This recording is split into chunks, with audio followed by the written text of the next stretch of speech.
جیسے مثال کے طور پر ایک رواج ہے لوگوں کے درمیان کہ جہیز آپ کے یہاں کیا ہے مجھے نہیں پتا، لیکن ایک جنرل بات کہنا، جہیز مانگتے ہیں، مطالبہ کرتے ہیں، نہیں ملتا ہے تو پوری زندگی تانا دیتے رہتے ہیں۔ یہ بھی لوگوں کا مزاج ہے۔ بلکہ ابھی گجرات میں حال ہی میں ایک بچی کی کلپ چل رہی ہے، رلا دینے والی کلپ ہے۔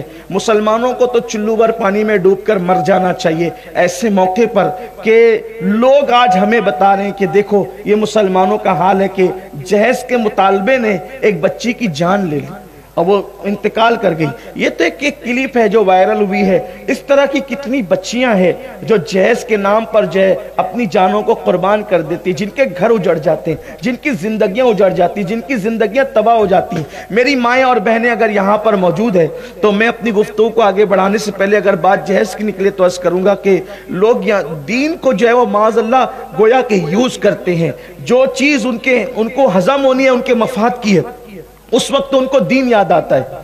جیسے مثال کے طور پہ جب مہر مقرر کریں گے تو ان کو دین یاد آئے گا، انہیں حدیثیں یاد آئے گی کہ اللہ کے رسول علیہ السلام نے فرمایا سب سے زیادہ بابرکت نکاح وہ ہے کہ جس میں مہر کم مقرر کیا جائے۔ تو یہ تو آپ کو یاد رہا، لیکن آپ کو یہ کیوں یاد نہیں رہا کہ حضور علیہ السلام نے 11 شادیاں کی ہے، 11 نکاح فرمائے ہیں۔ 11 میں سے کسی ایک مقام پر بھی آپ کو پتہ چلتا ہے کہ اللہ کے رسول علیہ السلام نے کسی سے جہیز طلب فرمایا ہو، جہیز مانگا ہو جو تم مانگتے ہو؟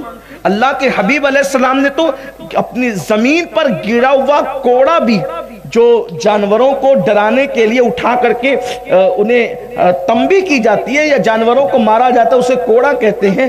اللہ اکبر، وہ کوڑا بھی اگر زمین پہ گر گیا تو اللہ کے رسول نے کسی سے مانگا نہیں بلکہ خود سواری سے اتر کے اٹھایا ہے۔ حضور علیہ السلام کو گرا ہوا کوڑا مانگنا بھی پسند نہ تھا۔ اللہ کے حبیب علیہ السلام کے اندر شان غیرت یہ تھی، بلکہ یہاں تک فرماتے ہیں کہ اگر میرے جوتے کے تسمے ٹوٹ جائیں تو وہ بھی میں اپنے اللہ سے مانگتا ہوں، غیر اللہ سے اس کا سوال نہیں کرتا، وہ بھی میں اپنے اللہ سے مانگتا ہوں۔ حضور کی شان توحید کا یہ عالم تھا، اپنے اللہ سے محبت کا یہ عالم تھا۔ اور آج ہم جہیز کے نام پر، رسومات کے نام پر کیا کیا بھیک مانگتے ہیں اور کس طریقے سے بھیک کے دروازے مالداروں نے بھی کھول رکھے ہیں۔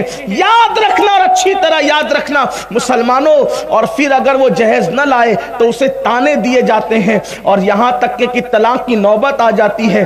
معاذ اللہ کیفیت یہاں تک پہنچتی ہے کہ اس کی زندگی سے کھلواڑ کر کے اس کو طلاق دے دی جاتی ہے، زندگی سے کھلواڑ کر کے طلاق دے دی جاتی ہے۔ اور ہم سمجھتے ہیں کہ چلو بھائی اسلام میں اجازت تو ہے نا طلاق کی، جن صورتوں میں اجازت ہے کیا یہ صورت اس میں آتی ہے کہ جہیز نہ ملنے پہ طلاق دے دو اور کسی کی زندگی سے کھیل لو؟ میری قوم کے وہ جوان جو اللہ کے نبی صلی اللہ علیہ وسلم کے نام پہ جان قربان کرنے کی باتیں کرتے ہیں، میری ان سے گزارش ہے کہ وہ سماج سے اس معاملے کے اندر بغاوت کریں۔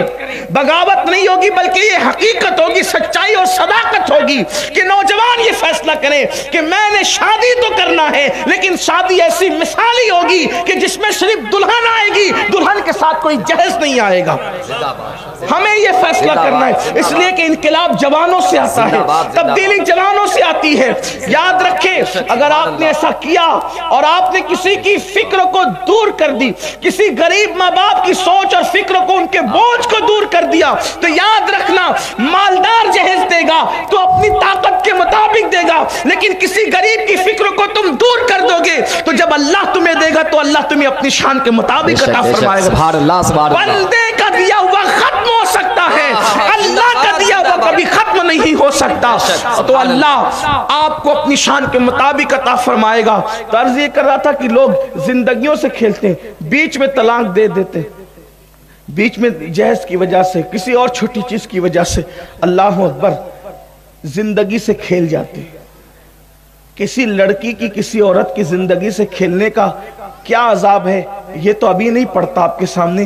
ایک حدیث صرف سن لے، دل پہ، ایمان والے دل پہ ہاتھ رکھ کر، کسی کی زندگی سے کھیلنا کتنا بڑا جرم ہے۔ عورت تو عورت ہے، لڑکی تو لڑکی ہے، بہت بڑی ہے اس کی عزت، اس کی آبرو، اس کی زندگی۔ اگر تم نے کسی چڑیا سے بھی کھیلا نا، چڑیا کی زندگی سے، چڑیا کی زندگی سے، چڑیا کتنی ہوتی، چھٹاک بھر کی ہوتی ہے، اس کا انجام کیا ہے؟ لیکن یہ حدیث پڑھنے سے پہلے ایک اور طرف اشارہ کرتا ہوں۔ آج کل کچھ لڑکے لڑکیوں کی زندگی سے اس طرح بھی کھیلتے ہیں کہ اس سے ناجائز تعلقات قائم کر لیتے ہیں، شادی کا لالچ دے کر، زندگی بھر نبھانے کا لالچ دے کر، پھر زنا کر کے، بدکاری کر کے، اس کی آبرو سے کھیل کر پھر اسے چھوڑ دیتے ہیں۔ نہ وہ دین کی رہتی ہے، نہ وہ دنیا کی رہتی ہے۔ یہاں میں قوم کی بیٹیوں سے بھی کہتا ہوں کہ آپ کی عزت اور آبرو اتنی سستی نہیں ہے کہ شادی کے وعدے پر آپ کسی کے ساتھ اپنا سب کچھ گنوا بیٹھے۔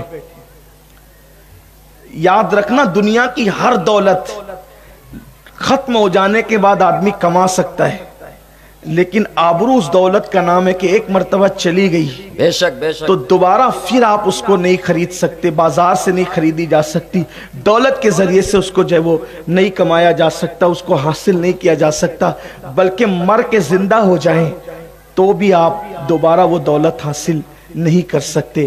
اس لیے قوم کی بیٹیوں سے کہتا ہوں کہ غربت کی چکی میں پسنا، تو غربت سے خوف کھا کر، کسی کی دولت پر للچا کر کبھی اپنی آبرو کا سودا مت کر دینا۔